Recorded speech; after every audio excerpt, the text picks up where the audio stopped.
Hey everybody, this is Tony, Tainted Lord A7, and this is going to be a small video of albums that I've been spinning this week. Just 5 albums that I'm going to show off, and hopefully everyone enjoys it. And let me know what you think in the comment section down below. The first album that I've been spinning this week is Darkest Owl and the album Hidden Hands of a Sadist Nation. Just a very fast, brutal, intense album from this US band. On this album, they sound like a melodic death metal band that was heavily influenced by the Gothenburg scene like Dark Tranquillity and Early in Flames and early Soilwork and even At the Gates. But it's really well done here. It's very riffy, aggressive, and pretty damn brutal. And yeah, just one of the better albums from Darkest Hour, in my opinion. So if you haven't heard of this band, I definitely recommend check out Darkest Hour and the album Hidden Hands of a Sadist Nation. Just a very fast, brutal, heavy album that's heavily influenced by the Gothenburg melodic death metal scene. Really good stuff.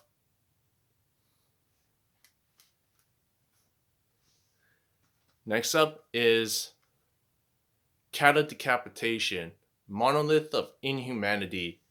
Just a very fast, brutal, death grinding album that's just intense, riffy, and just pure insanity. If you love your death metal, grindcore, or death grind, or just extreme metal, extreme metal overall, you can't go wrong with Cata Decapitation. And Monolith of Inhumanity is just a fast, brutal, aggressive album that doesn't let up. If you love your death grind, you can't go wrong with this one. So yeah, Cata Decapitation, Monolith of Inhumanity, one of the best albums in the discography, in my opinion. So yeah, really great stuff.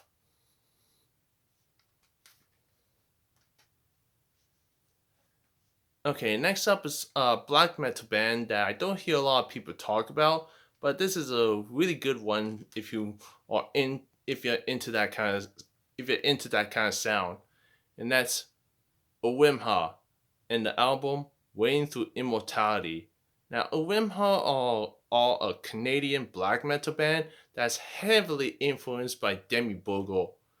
If you love like Demi Bogle's Death Cult Armageddon or puritanical euphoric misanthropia and thrown in like enthroned darkness triumphant, you can pretty much you can pretty much know what you're getting yourself into with this album.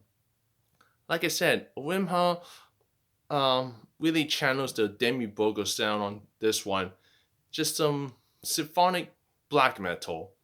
Yeah, just some straight up symphonic black metal that's very whimsical, intense, and very riff driven.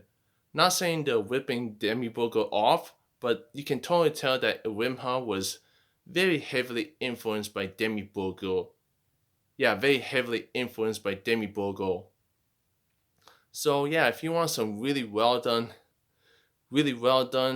crafted symphonic black metal, I definitely recommend checking out Owimha and the album Wading Through Immortality. Just a great symphonic black metal album overall.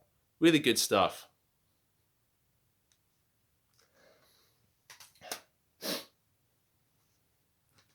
Okay, next up is Darkthrone and the album Arctic Thunder. Now, I don't think Darkthrone needs any introduction. They are a very heavily influenced black metal band from the 90s, but nowadays they transition to more of a straight up heavy metal band. And yeah, overall a straight up heavy metal band, but on this one it's very noticeable. But on Arctic Thunder, it's very noticeable. This is just a very mid-paced heavy metal album with some great riffs on here. Very heavy and just a really good album from Darkthrone. This is hardly a black metal album, but if you just want some mid-paced heavy metal, you can't go wrong with Darkthrone's Arctic Thunder. A really excellent album from a band that's this late in their career. Really good stuff. So that's Darkthrone's Arctic Thunder.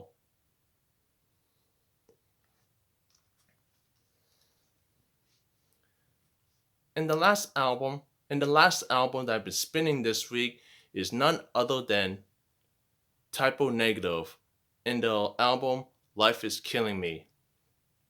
Now, in my honest opinion, this is a very underrated album from Typo Negative and definitely underappreciated.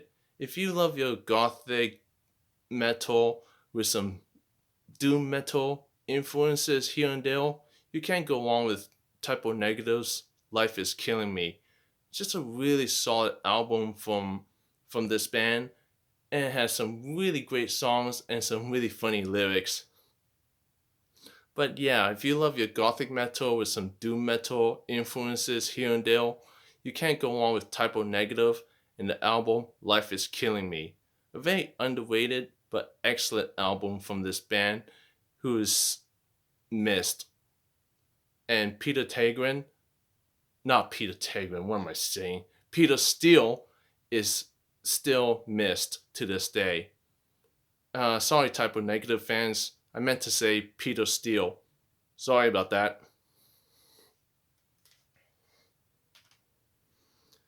And that's it.